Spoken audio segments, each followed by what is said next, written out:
Salut, c'est Lord Esperanza pour Moustique. On va passer un peu de temps ensemble pour une petite interview.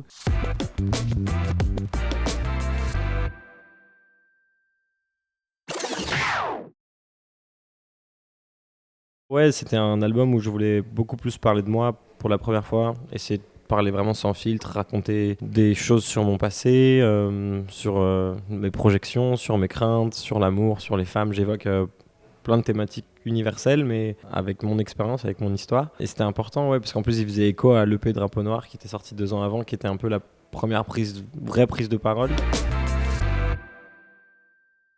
Il y a les Doors, il y a du jazz aussi, du classique, il y a du rap, bien sûr. J'ai commencé le rap avec la section d'assaut. Je découvre en ce moment la variété un peu en retard. Enfin, je connaissais les grands, j'aimais beaucoup Brel et tout.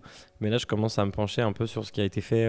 Genre Christophe, je connaissais très mal. Daniel Balavoine aussi, je trouve ça incroyable. J'étais au collège et je lisais ça et j'ai beaucoup aimé le fait que Vendredi donne Speranza comme nom à Lille pour garder espoir justement malgré le fait qu'il soit perdu au milieu de l'océan.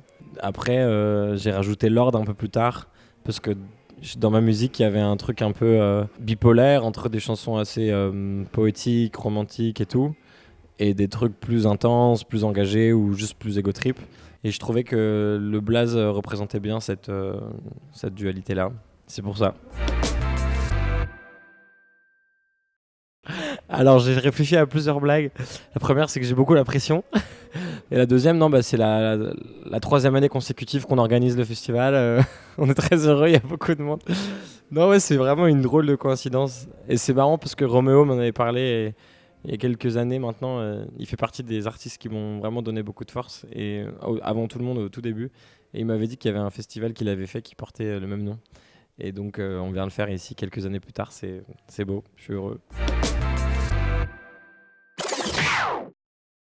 Oui, même plus généralement parlant, je pense qu'on peut parler d'engagement humain, quoi, parce que je pense avant de m'exprimer sur cette thématique à travers le prisme artistique, je m'exprime comme un humain, en fait, comme un citoyen du monde. Ça passe par des petits trucs, mais tu vois, de faire des actions avec, par exemple, une application contre le gaspillage alimentaire qui s'appelle Too Good To Go, ou le merchandising, essayer de le faire en Europe, ne plus aller au Bangladesh comme j'ai pu le faire à mes commencements, parce que j'avais aucune idée, en fait, de où c'était vraiment fait et tout.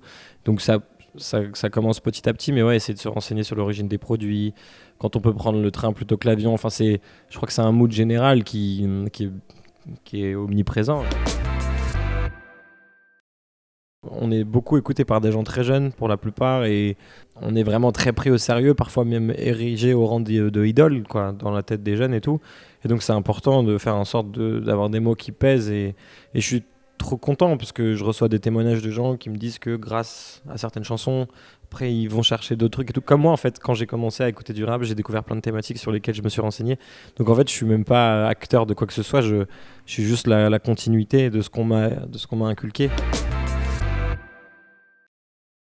Des gens qui pleurent quoi, quasiment quand ils te voient, tu t'y attends pas, elles font en larmes, la jeune fille et tout, tu sais, je lui dis mais on est comme toi et moi, on est pareil en fait, tu sais. Puis il y a des gens qui te suivent aussi, tu sais, qui courent après la voiture et tout. Ou même il y a des gens qui m'ont dit que ouais, ils avaient eu envie de se suicider et que ma musique leur avait permis de.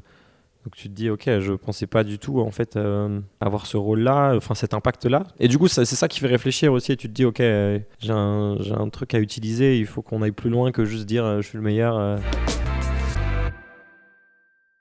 De l'énergie, de l'amour, de la sueur, du partage, des sourires, des mauvaises blagues, beaucoup de générosité. Parce que les gens donnent souvent beaucoup, donc c'est en miroir en fait. On se renvoie de l'énergie mutuelle.